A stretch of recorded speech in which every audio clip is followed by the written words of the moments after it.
Hello, hello.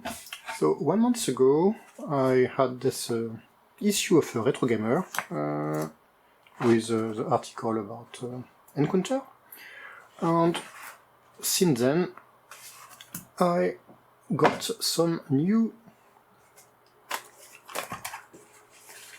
magazine. It comes from the Dragon Box shop.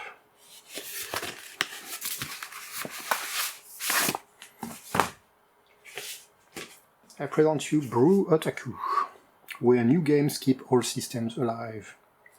From issue number 6, from December 24, January 25. And here, as you can see, there is Encounter HD. So brew is a shortening of homebrew, which is a generic name for things which are homemade. So let's see what we have in this issue. You can see there are quite a lot of entries. I guess I need to put my glasses.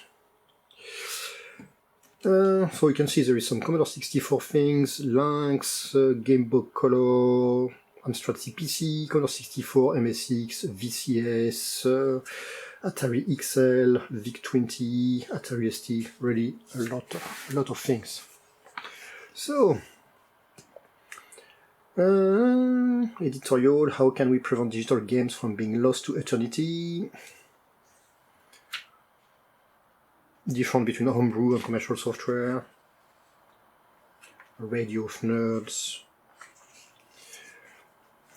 And what's funny is that in the Retro Gamers they were already talking about Faster, so here we go again. So Faster is an Atari STE optimized racing game running at 50 FPS.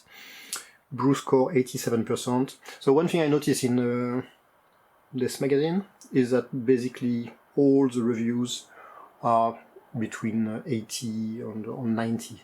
I didn't see anything under 80 and not anything under 90, so I guess if it's not good enough to get 80, at least they don't review it, they just put a small news sticker, and I guess they're reserving the 90 for the extremely good games.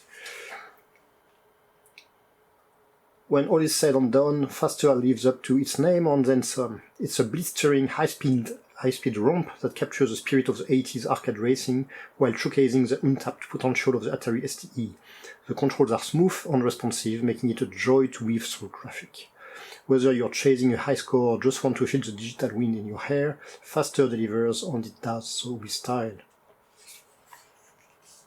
And so all of these reviews have also the link to where you can get the game, which is nice, and some QR code, which also go on the page. So news corners, so many small games. Nyan Cat, spaceship shoot them up.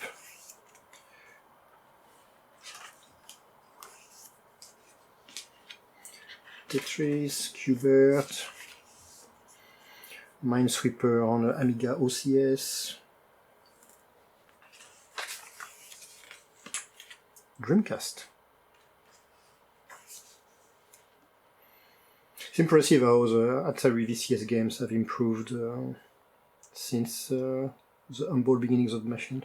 I even got an Atari VCS Dune game, original, released this year, and I received it the actual day where Dune Awakening was launched, which was kind of funny. So it's called Spice Harvester, and you just move around to put your spice combiner to try to collect as much spice before the worm arrives. GB Studio. Wow. Wolfenstein 3D shooter on Commodore PET. Vinen SMD Visual Novel Engine, a free tool by SweWonky to create visual novels for the Sega Genesis. The drop off Abusin Bell to 84%, 83%. The End of the World, Catbox.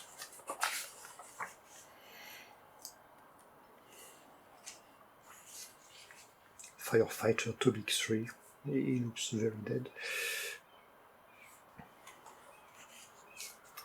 Elite for the VIC-20, an official fan remake by Alexi Eben, 84%. If you like Elite, you should take a look at 1337 Elite by Shema, which is Auric port also of Elite for the Auric computer. Interview with Jonathan Thomas, Chican. Yeah, so we made faster. Lotus Turbo Challenge. So these ones are classics. They are basically reviewing iconic games. So Kickstart 2 in 1987, Lotus game from 1990 to 2022, Lotus 3, and here we have Encounter. Doing editing, I realized that the rest of the video did not actually was recorded. Page 50, Encounter HD, a commercial game by Defense Force for the Auric. We are going old school for this one, folks. How old Auric old? Encounter HD breathes new life into the 1983 classic text adventure, transforming it into an upgraded and modernized journey that stays true to its root. It's a treat for adventurers who crave a challenge. And in conclusion, Encounter is a standout homage to the golden age of gaming, crafted with care and precision for the Auric Atmos. With a captivating plot, clever design, and plenty of classic charm, it's an irresistible trip down memory lane. Adventurers prepare for an unforgettable journey. Brew score 85%. This is the first day of the Steam summer sale, and it's also the summer sale on itch, so it's currently at 75% discount. And since the game was already very cheap, that makes it at less than $1, euro or pound. So if you want to give it a shot, please try it. And if you like it, it would be very appreciated if you could leave an actual review or rating. Because if I can reach 10 reviews, I may have Steam showing the positive or negative instead of showing nothing at all.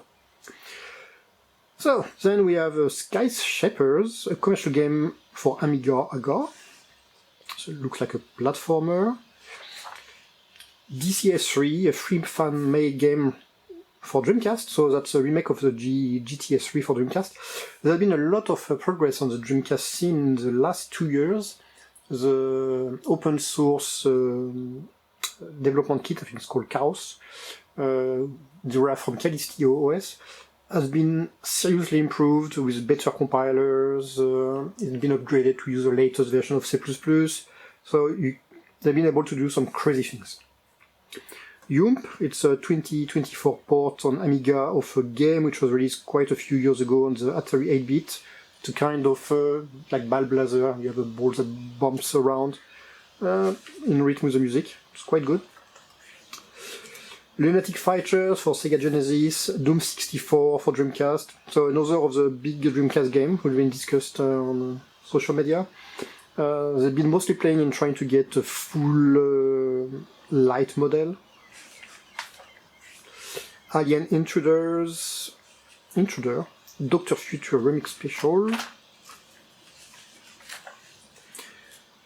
Wizonk Magic Arena for Amiga, Mighty Steel Fighters GGP for Amstrad CPC, with additional memory, Santa Workout for Dungeons of Gamilandia, Return to Ankh-Tray for NES.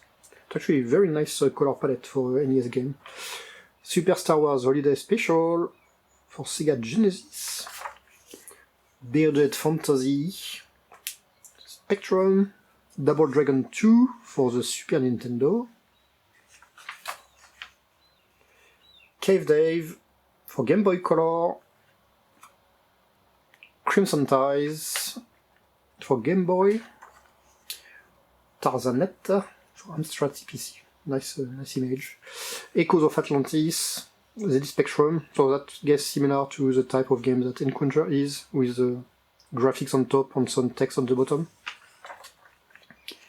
Everdrive N8 Pro, Famicom, Homebrew Heaven, The Way of the Cotton Creator, and think that's it. And then more advertisement for the Dragon shop. And have a nice summer. Bye bye.